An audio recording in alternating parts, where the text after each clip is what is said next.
किराएदार बेटा। उठ जा नालायक, सुबह के 8 बजने को है। तुझे एग्जाम नहीं देना क्या?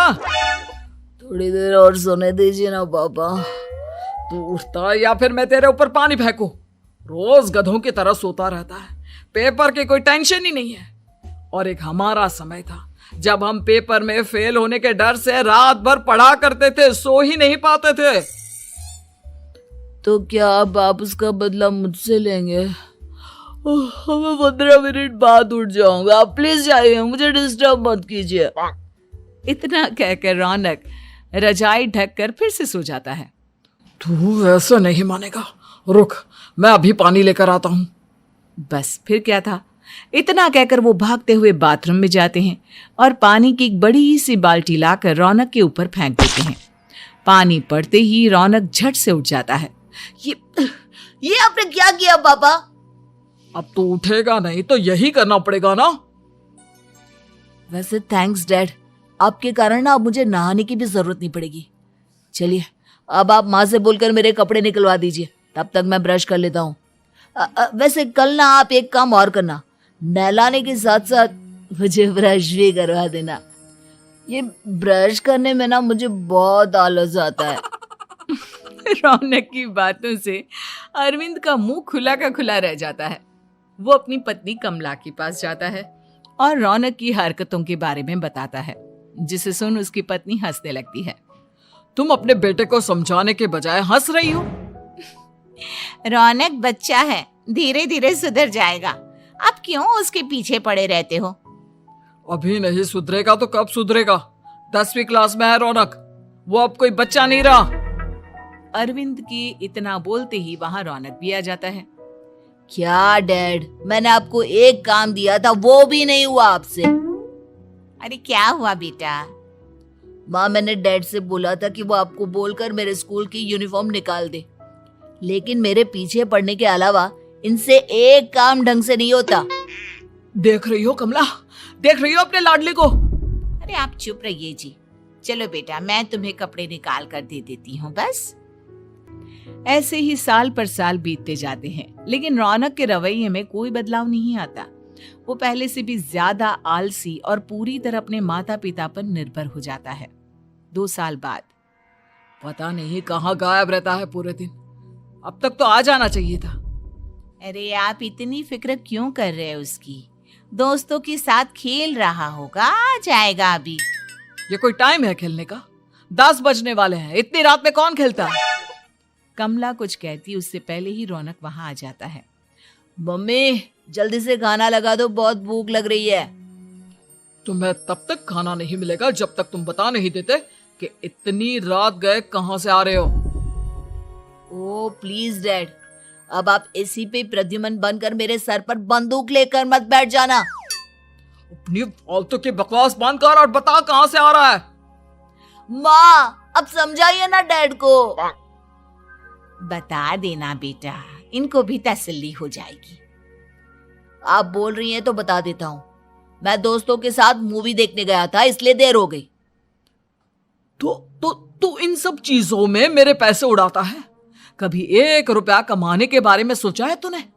जब देखो हवा की तरह पैसे उड़ाता रहता है।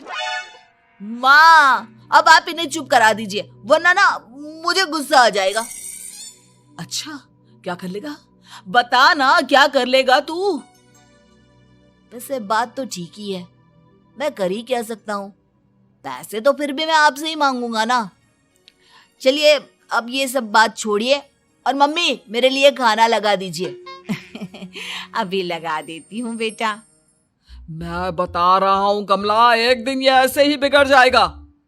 उफ़ो, आप क्यों इतना पीछे पड़े रहते हो मेरे बच्चे के? बात की बाद में देखेंगे, अभी आप शांति से उसे खाना खाने देंगे। अगले दिन, डैडी मुझे 10,000 रुपए चाहिए। हाँ? अब इतने पैसे क्यों चाहिए तुझे? डैड आप बिना सवाल किए कभी पैसे नहीं दे सकते क्या? जब तक तू बताएगा नहीं तुझे पैसे भी नहीं मिलेंगे। अरे अब आप अपने बेटे को पैसे भी नहीं दे सकते? नालायक, तेरी उम्र के लोग नौकरी करते हैं और एक तू है जो नौकरी करने का नाम ही नहीं लेता कभी। आप लोगों के होते हुए भला मैं नौकरी क्यों करूं? अरे हम कब तक पैसे देंगे तुझे? तुझे भी तो अपने पैरों पर खड़ा होना होगा ना। कौन सा उधार के पैरों पर खड़ा हूं? अपने ही तो पैरों पर खड़ा हूं मैं। इसी तरह रौनक दिन प्रतिदिन लापरवाह होता जाता है। उसकी लापरवाही को देखते हुए अरविंद और कमला अपने बेटे की शादी कराने का फैसला लेते हैं और 1 महीने के अंदर अंदर ही रौनक की शादी मेघा नाम की लड़की से करा देते हैं। शादी के कुछ दिन बाद, रौनक, मुझे एक अच्छी सी साड़ी चाहिए, आप ला दोगे ना? हाँ, क्यों नहीं। कितने तक की आती है साड़ी? यही करीब 5,000 तक की। तुम चिंता मत करो, मैं आज ही डैडी से पैसे मांगकर तुम्हारे लिए साड़ी ले आऊंगा। आप कब तक ऐसे ही अपने पापा से पैसे मांगते रहेंगे? कोई अच्छी सी नौकरी क्यों नहीं कर लेते आप? अरे डैड के होते हुए मुझे नौकरी करने की जरूरत ही क्या है? पर आप ऐसे कब तक उनसे पैसे मांगते रहेंगे? कुछ आपको अपने दम पर भी तो करना होगा ना। अब तुम भी बाकी लोगों की तरह मुझे ज्ञान देना शुरू मत कर देना। साड़ी चाहिए ना तुम्हें, मिल जाएगी बस। इतना कहकर रौनक अपने पिता से पैसे मांगने चला जाता है। डैडी, मुझे 5,000 रुपया चाहिए। अब 5,000 क्यों चाहिए तुझे? वो मेघा को साड़ी चाहिए थी। अरविंद आगे बिना कुछ कहे चुपचाप उसे पैसे निकाल कर दे देता है। कुछ दिन बाद, तुम्हें नहीं लगता कमला, रौनक हम पर पहले से भी ज्यादा डिपेंड हो गया है? मुझे तो अब उसके भविष्य की चिंता होने लगी है। कल को हमें कुछ हो गया तो वो क्या करेगा? काश तुमने पहले ये सोच लिया होता तो आज हमारा बेटा इतना लापरवाह नहीं होता। तब मुझे कहाँ पता था कि मेरा लाड़ प्यार उसे इतना बिगाड़ देगा कि वो इस हद तक लापरवाह बन जाएगा। कोई बात नहीं, अभी भी देर नहीं हुई। मुझे पता है उसे कैसे सुधारा जा सकता है। कैसे? अरविंद कुछ कहता उससे पहले रौनक वहां आ जाता है और पैसों के लिए हाथ फैलाने लगता है। डैड, मैं और मेघा बाहर घूमने जाना चाहते हैं। अरे वाह, ये आज सूरज कहाँ से निकला है? Dad please. अच्छा चलो अब मुद्दे की बात करो। मुझे अब 25,000 चाहिए। अब तुम्हें 1 रुपया भी नहीं मिलने वाला। अगर तुम्हें पैसों की इतनी ही जरूरत है तो कोई ढंग की नौकरी कर लो। मम्मी, आप कुछ कहिए ना डैड को। बेटा, वो गलत क्या बोल रहे हैं? ये सब हम तेरे भले के लिए ही तो कर रहे हैं। मम्मा, मैंने बताया ना आपको, मुझे नहीं करनी कोई जॉब वॉब। तो ठीक है, निकल जाओ हमारे घर से। तुम्हारे जैसे लोगों के लिए मैंने ये घर खड़ा नहीं किया है। जितना ये घर आपका है ना, उतना ही मेरा भी है। मैं कहीं नहीं जाने वाला। जाना तो पड़ेगा ही तुझे, क्योंकि अब मैं तेरा कोई भी खर्चा नहीं उठाने वाला। ठीक है, मत उठाइए मेरा खर्चा, मैं अपने दम पर भी जी सकता हूँ। तो बेशर्मों की तरह अब तक यहाँ क्यों खड़ा है? अपना सामान ले और निकल जाए यहाँ से। रौनक पैर पटकते हुए वहां से चला जाता है। घर से निकालना जरूरी है क्या उसे?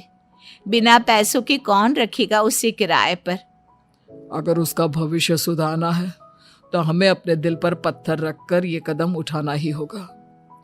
दोनों बात कर रहे होते हैं कि रौनक अपनी पत्नी के साथ एक बड़ा सा बैग लेकर घर से निकल जाता है, लेकिन घर से बाहर उसे कोई भी मुफ्त में अपने घर किराए पर नहीं रखता। अंत में थक हार कर वो फिर से अपने घर चला जाता है। क्या हुआ? थोड़ी देर पहले तो दहाड़ते हुए घर से निकला था, अब क्या हुआ? नहीं रखा ना किसी ने तुझे किराए पर? डैड प्लीज, मैं कुछ दिनों में कोई अच्छी सी नौकरी शुरू कर दूंगा। आप तब तक तो हमें रख लीजिए प्लीज। सुबह से रात हो चुकी है लेकिन कोई हमें रखने को राजी नहीं है। अब आप ही बताइए, इतनी रात को मैं मेघा को लेकर कहाँ जाऊंगा? ठीक है ठीक है, बहू की वजह से मैं तुझे घर पर रख रहा हूँ, लेकिन तू इस घर में एक बेटे की नहीं बल्कि एक किराएदार की हैसियत से रहेगा। 3 महीने है तेरे पास। इन 3 महीनों के अंदर अंदर मुझे तेरी पहली तनख्वाह हाथ में चाहिए, समझ गया? पक्का डैड, इन 3 महीनों के अंदर अंदर तो कोई बढ़िया सी नौकरी ढूंढ ही लूंगा मैं। ऐसे ही धीरे धीरे समय बीतने लगता है और अरविंद के दिए 3 महीनों में से 2 महीने बीत चुके होते हैं। पापा जी ने हमें 3 महीने दिए थे, जिसमें से 2 महीने तो बीत चुके हैं। अब ये आखिरी महीना बचा है। अरे तुम चिंता मत करो, आज मेरा ना 2 जगह इंटरव्यू है, दोनों में से कहीं ना कहीं तो जॉब लग ही जाएगी। अच्छा, all the best. Raunak interview के लिए निकल जाता है, जिसके बाद शाम में रौनक घर आता है। कैसा गया इंटरव्यू? आपकी नौकरी लगी या नहीं? अरे पहले सांस तो ले लेने दो अच्छे से। बताइए ना, मुझसे तो जरा भी इंतजार नहीं हो रहा है। वो दरअसल बात यह है कि मेरी नौकरी तो लग चुकी है, लेकिन पैसे बहुत कम है। कितने पैसे हैं? 15,000। इतने में अरविंद और कमला मिठाई का डिब्बा लेकर आ जाते हैं। बधाई हो बेटा। हम जानते थे तेरी जॉब जरूर लगेगी। लेकिन मेरी सैलरी बहुत कम है मम्मा। कम है तो क्या हुआ, धीरे धीरे बढ़ जाएगी। हाँ बेटा, हम तो बस चाहते थे कि तू अपने पैरों पर खड़ा हो जाए। मतलब अब आप मुझे घर से नहीं निकालेंगे? नहीं, ये सब हमने तुझे जिम्मेदार इंसान बनाने के लिए किया था। Thank you mummy papa. अगर आप दोनों ऐसा नहीं करते तो मुझे कभी अपनी जिम्मेदारियों का एहसास तक नहीं होता। आज आपने मुझे सिखा दिया कि इंसान का अपने पैरों पर खड़ा होना भी जरूरी होता है। इतना कहकर रौनक झट से अपने माता पिता के गले लग जाता है और अपनी कमाई की पहली तनख्वाह वो अपने माता पिता के हाथ में सौंपता है। इस तरह रौनक एक गैर जिम्मेदार व्यक्ति से एक जिम्मेदार व्यक्ति बन जाता है।